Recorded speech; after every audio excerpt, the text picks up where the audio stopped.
Everyone talks about compound interest like it's some kind of magic trick that transforms your life overnight.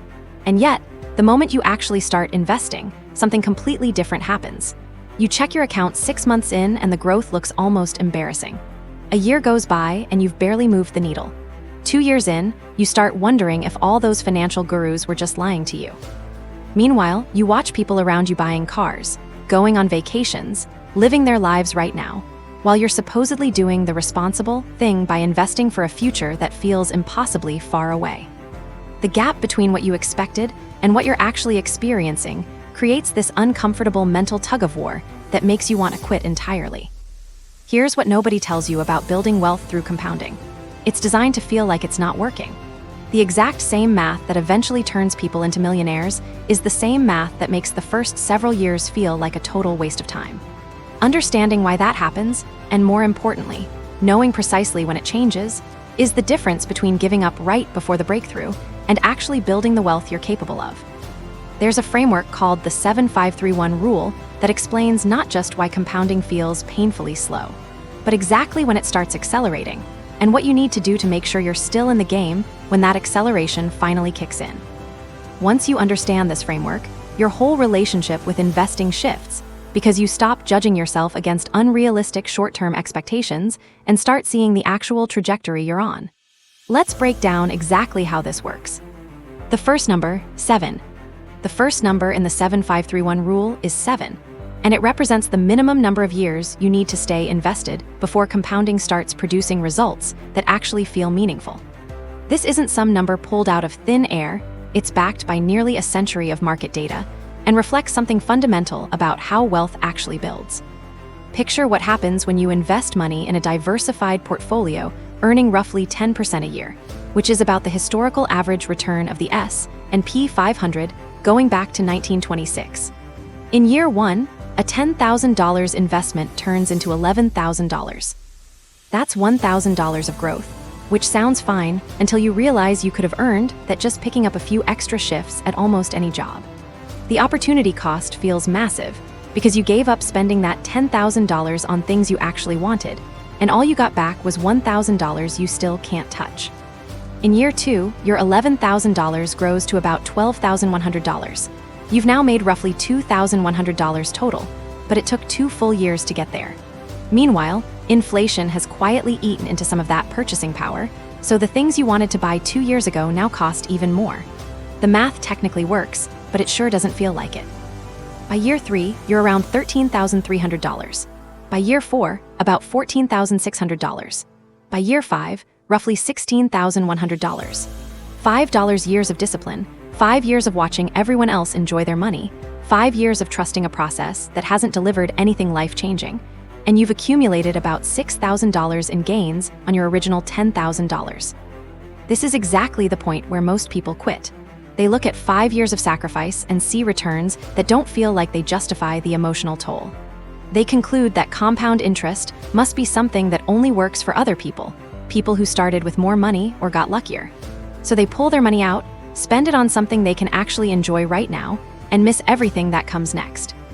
Because here's what happens in years 6 and 7. The acceleration begins.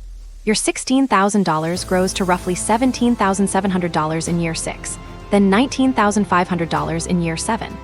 You've nearly doubled your original investment, and more importantly, you've crossed a psychological line where the yearly gains start feeling substantial instead of trivial. But the real magic kicks in after year 7. Between years 8 and 12, your account climbs from $19,000 to roughly $31,000. Between years 13 and 17, it explodes from $31,000 to about $50,000. By year 20, that original $10,000 has grown to approximately $67,000, and you haven't added a single extra dollar beyond the initial investment. The compounding curve isn't a straight line, it's exponential. And exponential curves are deceptive because they look almost flat for a long stretch before suddenly shooting upward. The 7-year mark is roughly where the curve starts visibly bending, where your gains in a single year start outpacing your combined gains from the first several years. And the historical data backs this up convincingly.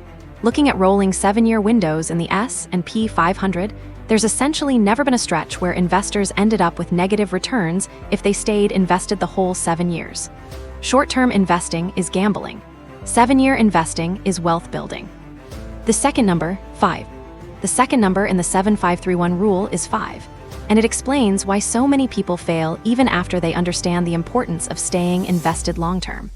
The 5 represents the minimum number of different investment categories you should spread your money across to make sure you're actually capturing growth instead of just hoping you picked the right thing. Most first-time investors make a critical mistake. They dump all their money into whatever's been performing best lately. Maybe they heard tech stocks were crushing it, so they bought nothing but tech. Or they read that small-cap value stocks outperform over time, so they piled everything in there. The problem isn't that these strategies can't work. It's that no single category consistently wins across every market condition, and concentrating your money exposes you to devastating losses at exactly the moment you can least afford them. The 5-category framework means spreading your investments across large-cap quality stocks, value-oriented investments, growth stocks bought at reasonable prices, mid- and small-cap opportunities, and international or global exposure. These 5 categories behave differently under different economic conditions, so when one struggles, the others often pick up the slack. This matters enormously for the psychology of long-term investing, because the biggest threat to your wealth isn't market downturns, it's your own behavior during those downturns. If you're all in on one category and it drops 50%, you're far more likely to panic and sell at the worst possible moment. But if you're spread across 5 categories and your overall portfolio only drops 20%, with some pieces holding steady or even climbing, you're much more likely to stay disciplined and stay invested. Diversification doesn't maximize your returns in any single year. It maximizes the odds that you're still invested when compounding starts to take off. The average stock market return sits around 10% annually, but the actual year-to-year swings are wild. The S&P 500 delivered roughly 25% in 2024 and about 26% in 2023, right after dropping 18% in 2022. Individual categories swing even harder than that. Diversification smooths out these swings just enough to keep you in the game through the volatility, which is ultimately what determines whether you capture the long-term average return or bail out during a temporary downturn. The third number, 3. The third number in the 7-5-3-1 rule is 3, and this might be the most important one of all, because it deals with the psychological reality of investing rather than just the math. The 3 represents 3 distinct emotional phases every investor goes through, and understanding them ahead of time is the difference between surviving them and getting wrecked by them. The first phase is disappointment. This hits when your investments deliver returns that technically count as positive, but feel completely inadequate compared to what you expected. You put in $10,000 hoping to feel rich, and instead you earn 7-8% in a year when your coworker's crypto position tripled. The returns are working, they just don't feel like it, and that disconnect creates real disappointment. The second phase is irritation. This shows up when your portfolio seems to stall out for extended stretches, delivering returns so small you start questioning whether investing is even worth it. Maybe the market went sideways for 18 months. Maybe your balanced portfolio returned 3%, while some stock you didn't even own returned 40%. Irritation makes you angry at the process, at whoever recommended it, at yourself for playing it safe instead of swinging for something bigger. The third phase is panic, the most destructive of the 3. This happens when your portfolio actually loses real value during a market downturn. Panic doesn't feel like disappointment or irritation. It feels like you're watching your financial future evaporate in real time.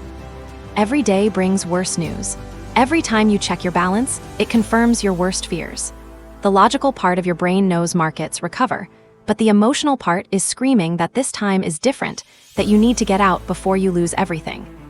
Panic has destroyed more wealth than any market crash in history, because it drives investors to sell at the absolute worst moment and lock in losses that would have fully recovered if they'd simply done nothing.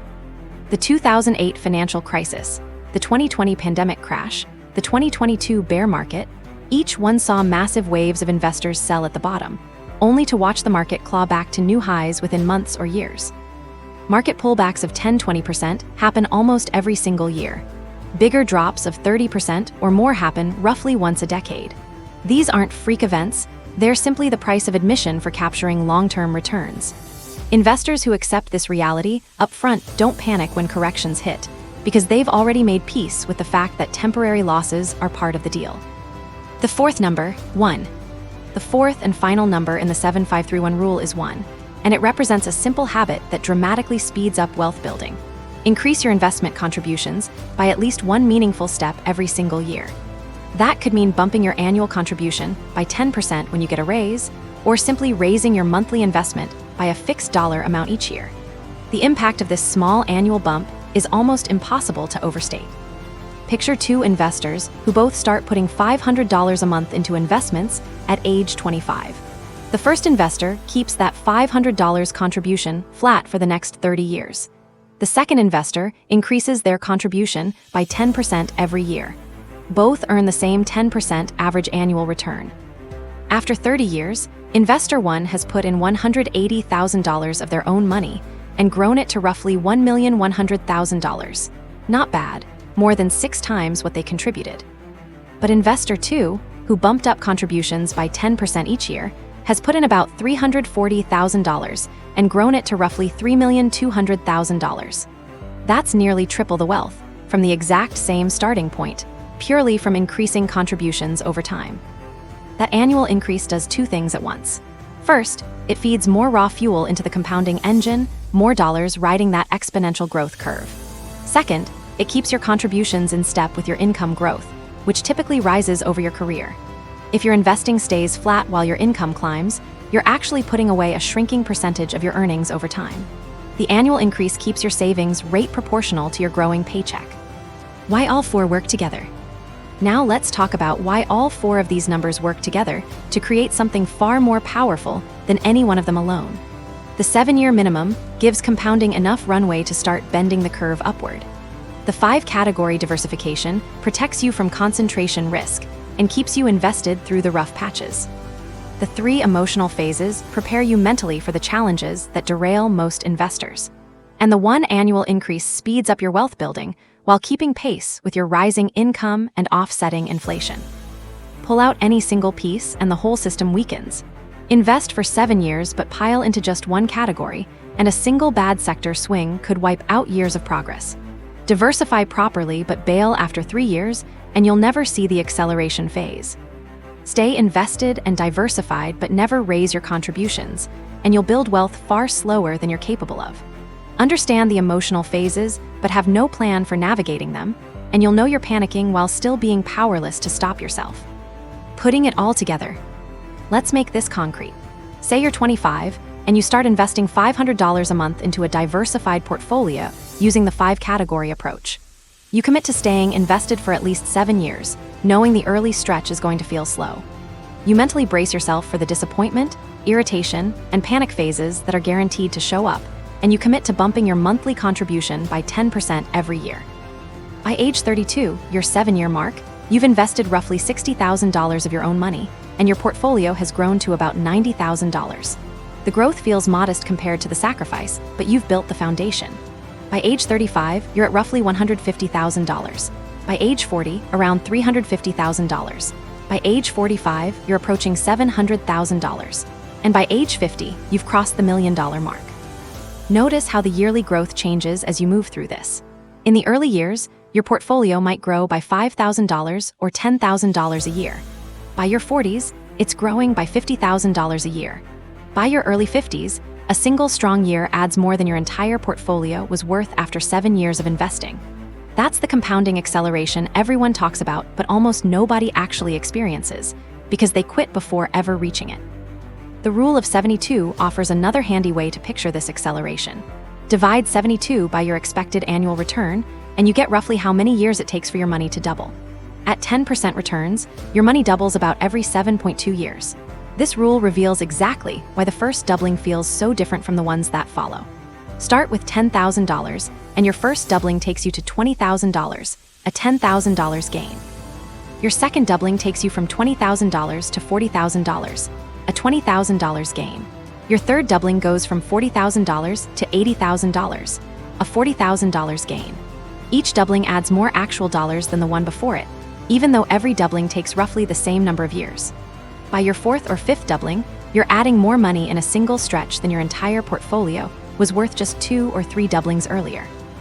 It's not too late. I want to address something that stops a lot of people from even starting: the feeling that they've already missed the boat. Maybe you're 35 or 45 or even 55 and you haven't seriously started investing yet. The compounding math can feel like it's working against you because you don't have 40 years to let it snowball. Here's the truth. Starting late is dramatically better than never starting at all. Even at 50, with 15-20 years until traditional retirement, compounding can still meaningfully grow your wealth. The 7-5-3-1 framework works no matter your starting age. The 7-year horizon applies whether you're 25 or 55. The 5-category diversification actually matters more the less time you have to recover from a bad concentrated bet.